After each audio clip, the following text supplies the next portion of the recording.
창세기 12장입니다. 여호와께서 아브라함에게 이르시되 너는 너의 고향과 친척과 아버지 집을 떠나 내가 내게 보여줄 땅으로 가라. 내가 너로 큰 민족을 이루고 내게 복을 주어 내 이름을 창대하게 하리니 너는 복이 될지라. 너를 축복하는 자에게는 내가 복을 내리고 너를 저주하는 자에게는 내가 저주하리니 땅의 모든 족속이 너로 말미암아 복을 얻을 것이라 하신지라. 여호와께서 아브라함에게 고향과 친척과 아버지 집을 떠나 하나님께서 보여주시는 땅으로 가라고, 그러면 복을 주시겠다고 말씀하십니다. 그리고 아브라함이 하나님의 이 말씀을 믿고 가면 땅의 모든 족속이 아브라함으로 말미암아 복을 얻게 될 것이라고 말씀하십니다. 당시에는 오늘날처럼 교통편이나 통신기가 있었던 것도 아니고요. 지역 특성상 가장 중요했던 물을 쉽게 구할 수도 없었을 것이고, 들짐승과 도적대들의 위협도 도사리고 있었을 텐데요. 정해진 거처도 없이 앞날의 안위가 불확실한 상황에서 이렇게 무턱대고 고향 친척 아버지 집을 떠나는 것이 쉬운 일이었을까요? 4절에 이에 아브라함이 여호와의 말씀을 따라갔고 롯도 그와 함께 갔으며 아브라함이 하란을 떠날 때에 75세였더라. 아브라함은 여호와 하나님을 믿었고 그렇기에 여호와의 말씀을 따라 고향 친척 아버지 집을 떠났습니다. 저의 결단과 행동이 저의 믿음을, 곧 저가 여호와 하나님의 말씀을 믿었음을 증거하는 것이겠죠. 갈라디아서 3장 6절에서 9절 아브라함이 하나님을 믿음에 그것을 그에게 의로 정하셨다함과 같으니라. 곧 아브라함은 하나님을 믿었고 하나님께서는 아브라함이 하나님을 믿음으로 저를 의롭다 하셨음을 볼 수가 있습니다. 7절 그런즉 믿음으로 말미암은 자들은 아브라함의 자손인 줄을 알지어다. 또 하나님이 이방을 믿음으로 말미암아 의로 정하실 것을 성경이 미리 알고 먼저 아브라함에게 복음을 전하되 모든 이방인이 너로 말미암아 복을 받으리라 하였느니라. 그러므로 믿음으로 말미암은 자는 믿음이 있는 아브라함과 함께 복을 받느니라. 아브라함이 여호와 하나님을 믿음으로 의롭다 하심을 얻은 것처럼 이방인도 하나님을 믿음으로 의롭다 하심을 얻게 될 것을 말씀하고 계시죠. 그래서 로마서 4장 11절에 그가 할례의 표를 받은 것은 무할례 시에 믿음으로 된 의를 인친 것이니 이는 무할례자로서 믿는 모든 자의 조상이 되어 그들도 의로 여기심을 얻게 하려 하심이라. 아브라함을 믿는 모든 자의 조상이라고 이야기하고 있습니다. 아브라함은 여호와 하나님을, 곧 하나님의 말씀을 믿었기에 여호와의 말씀대로 고향 친척 아버지 집을 떠났고 하나님은 이를 통하여 저를 의롭다고 해주셨는데요.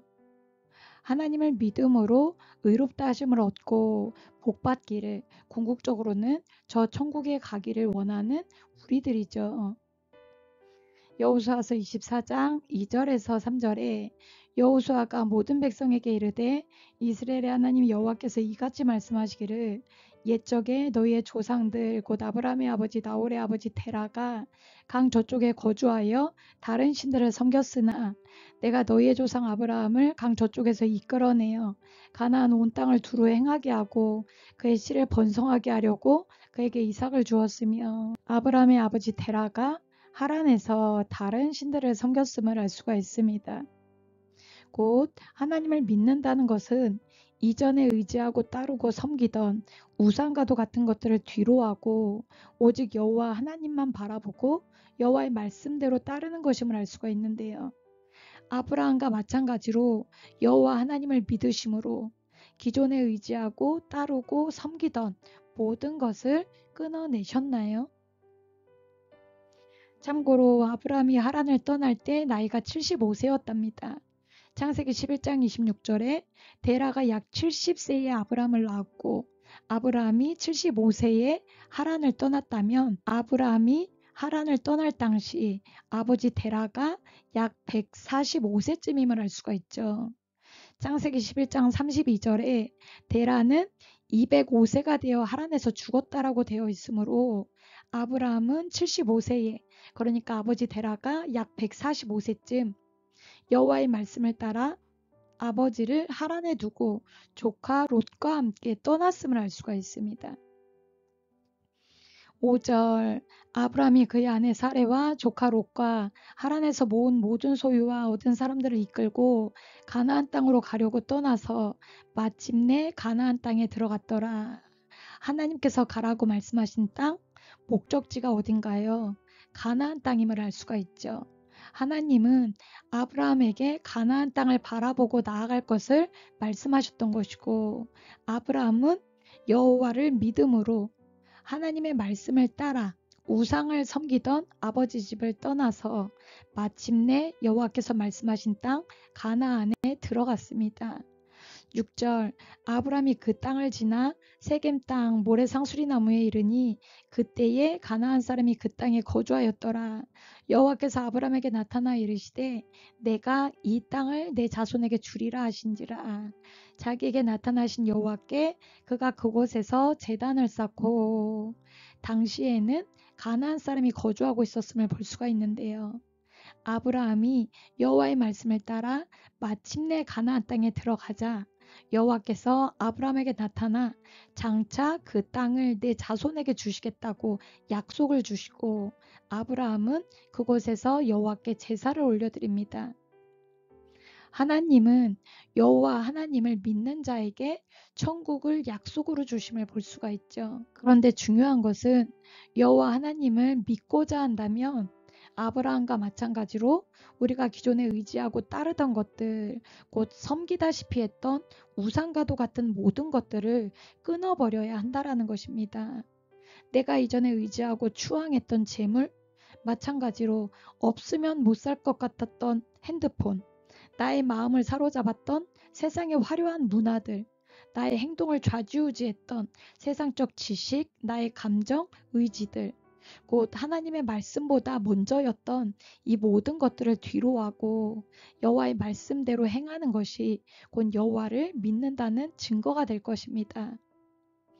8절 거기서 베델 동쪽 산으로 옮겨 장막을 치니 서쪽은 베델이요 동쪽은 아이라.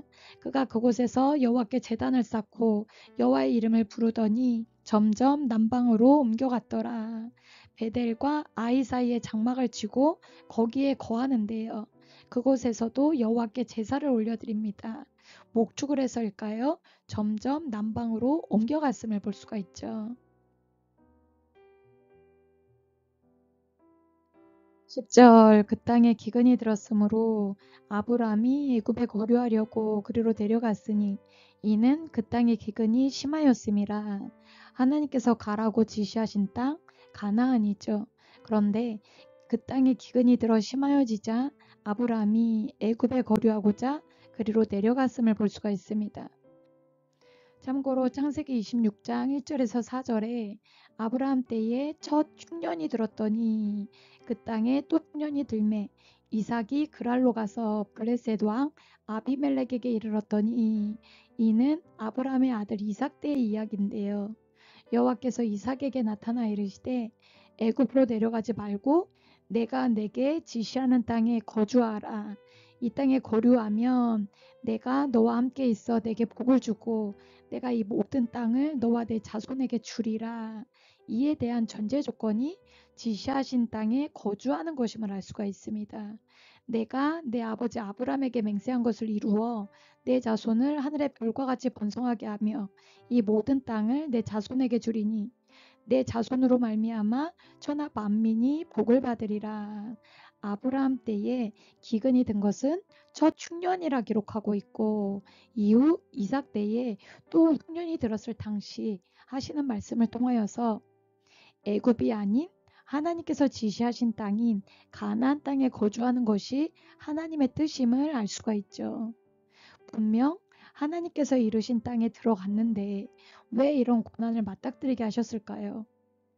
일반적으로는 신앙생활을 막 시작하는 동시에 이제부터 일도 잘 풀리고 좋은 일이 생기겠지, 소위 복 주시겠지 하는 기대를 가지는 경우들이 적지 않은데요.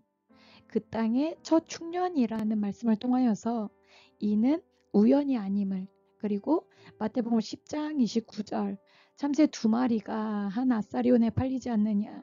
그러나 너희 아버지께서 허락하지 아니하시면 그 하나도 땅에 떨어지지 아니하리라. 이의 말씀을 통하여서도 하나님 안에서는 우연이 없음을 알 수가 있습니다. 신명기 8장 11절에서 16절. 내가 오늘 내게 명하는 여호와의 명령과 법도와 규례를 지키지 아니하고 내 하나님 여호와를 잊어버리지 않도록 삼갈지어다. 내가 먹어서 배부르고 아름다운 집을 짓고 거주하게 되며 또 내 소와 양이 번성하여 내 은금이 증식되며 내 소유가 다 풍부하게 될 때에 내 마음이 교만하여 내 하나님 여호와를 잊어버릴까 염려하노라.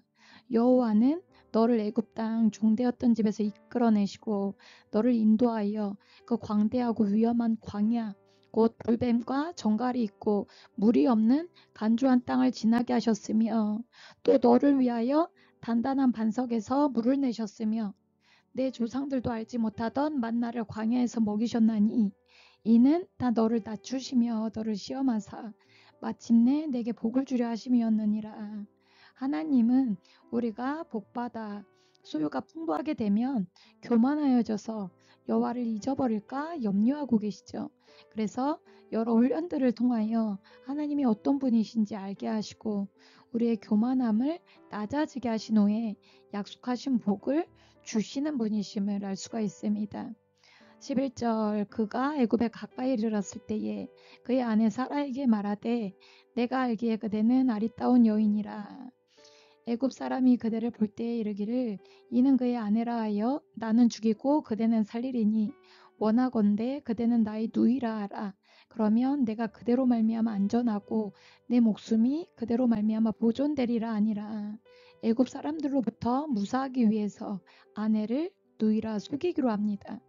14절 아브람이 애굽에 이르렀을 때에 애굽 사람들이 그 여인이 심히 아리따움을 보았고 바로의 고관들도 그를 보고 바로 앞에서 칭찬함으로 그 여인을 바로의 궁으로 이끌어들인지라. 이에 바로가 그로 말미암아 아브람을 후대함으로 아브람이 양과 소와 노비와 암수 나귀와 낙타를 얻었더라. 예상한 대로 사례를 바로의 왕궁으로 이끌어들이고 아브라함을 후대하죠. 곧 아내를 빼앗길 위기에 처한 것입니다. 여호와께서 아브라함의 아내 사레의 일로 바로와 그 집에 큰 재앙을 내리신지라. 바로가 아브라함을 불러서 이르되 내가 어찌하여 나에게 이렇게 행하였느냐. 내가 어찌하여 그를 내 아내라고 내게 말하지 아니하였느냐.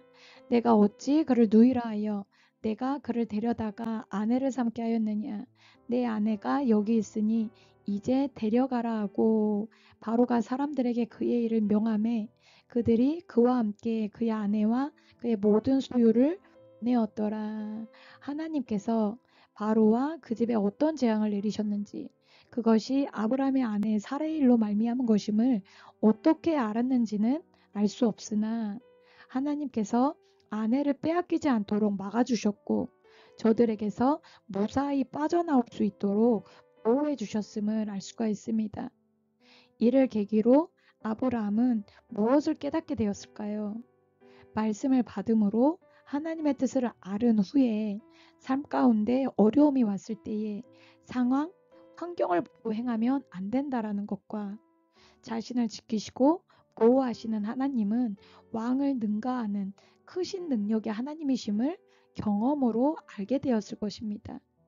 곧 이는 저가 고난이 왔을 때에 하나님의 뜻을 거스르는지 지시하신 바 그 말씀에 순종하는지 여부를 보고자 하시는 하나님의 테스트이자 이로 하여금 말씀을 받음으로 하나님의 뜻을 알면서 하나님의 말씀은 뒤로 한 채 환경을 보고 따라가면 어찌 되는지 그리고 하나님이 어떤 분이신지를 알려주시고자 하셨음을 알 수가 있죠. 또한 이 말씀을 통해서 제가 개인적으로 받은 은혜들을 나누자면요.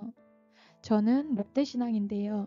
지상명령을 수행하는 교회를 만나 이를 수행하기 전에는 사실 무늬만 신앙인이었습니다.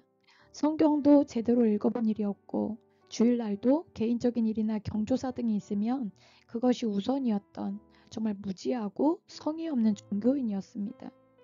처음 지상명령을 수행하는 교회를 만나서 주일 설교 시간에 제자 교육을 통하여 모든 말씀을 배우고 지키고자 하는 것이 지상 명령을 수행하는 일환이라는 것을 알게 되었고, 제자 교육을 권면하시는 목사님의 설교 말씀에 처음으로 귀가 울리는 것을 느낄 수가 있었습니다. 제대로 한번 신앙생활을 해보자 하며 제자교육반에 들어가 창세기부터 모든 성경을 배우기 시작하던 당시, 살인하지 말라, 간음하지 말라, 도둑질하지 말라와 같은 딱 떨어지는 말씀들은 안 하면 되니까 어렵지 않았는데요. 삶 가운데 내가 이렇게 하는 것이 하나님 보시기에 옳은 행동일까? 저렇게 하는 것이 옳은 행동일까? 참 많이 고민하면서 혹시나 하나님이 뜻이 아닌 길을 가거나 행하면 어쩌지? 하는 적지 않은 두려움에 많은 심적 갈등을 했던 것 같습니다. 오늘 보신 말씀, 결단하고 하나님의 말씀을 따라 자신이 그동안 의지해왔던 고향, 친척, 아버지 집을 떠나 하나님 안에 들어온 아브라함을 보면서 마치 이전에 내 지식과 지혜대로 곧 내 맘대로 살던 내 삶을 뒤로하고 하나님의 말씀을 따르겠다며 결단하고 나선 나 자신을 보는 듯 했습니다. 제 우상 중에 하나는 이것이었던 것 같습니다. 내 지식과 내 지혜. 그래서 내 맘대로 살았던 것 같습니다. 그리고 결단하고 하나님의 말씀을 따라왔지만 삶에 어려운 일이 닥치자 말씀보다는 환경을 보고 현실과 타협하며 자기 소견대로 행하는 아브라함 역시 나의 모습임도 알게 되었습니다. 나는 하나님의 말씀대로 살겠다고 다짐했으나 아직 온전치 못해서 또는 믿음이 약해서 연약해서 몰라서 아브라함과 다를 바 없이 좌충우돌할 것이 분명함을 직감했지만 말씀을 통해 한 가지 알 수 있었던 것은 내가 고의로 악을 행하지만 않으면 지상 명령을 수행하며 하나님의 말씀을 따라가는 동안 하나님께서는 반드시 나를 보호하시고 지켜주시겠구나 하는 확신을 가지게 되었습니다. 곧 마태복음 28장 20절에 내가 너희에게 분부한 모든 것을 가르쳐 지키게 하라. 볼지어다 내가 세상 끝날까지 너희와 항상 함께 있으리라 하시니라. 이 말씀처럼 반드시 동행하시며 지켜주실 것이라는 것. 지금 물던빵과 함께 하시며 하나님의 모든 말씀을 배우고 지키도록 노력하겠다고 하시는 모든 분들도 저와 같은 이러한 확신을 가지고 계셨으면 좋겠습니다. 그래서 말씀을 따라 살다가 행여 어려움이 오면 소용없네 하면서 낙담하는 것이 아니라 우선은 내가 하나님 앞에 악을 행한 것이 없는지를 돌아보시고, 그것이 아니라면 두려워하지 말고 그 안에서 나를 지키시고 보호하시는 하나님, 때로는 치유와 빠른 회복을 위하여 고름을 터뜨리시는 중인 그 하나님을 발견하시기를 소망합니다. 지상 명령을 수행하며 모든 말씀을 배우고 지키고자 하는 자에게 하나님은 분명히 세상 끝날까지 함께 하시겠다고 약속하셨습니다. 아브라함과 같이 이전에 내가 따르던 모든 것 뒤로 하시고 하나님의 말씀을 붙드시기를 소망합니다.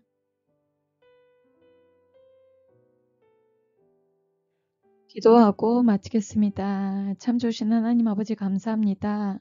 창세기 10장 11장의 말씀 가운데 셈과 함의 계보를 통하여서 부모와 하나님을 경외함으로 섬기는 것이 축복의 근간이자 통로임을 보았고, 12장 셈의 자손인 아브람을 부르시는 장면을 통하여 하나님께서는 우리가 하나님을 믿음으로 기존의 우상과도 같이 섬기며 따르던 것들을 뒤로하고 하나님의 말씀을 따르기를 원하심을 보았습니다.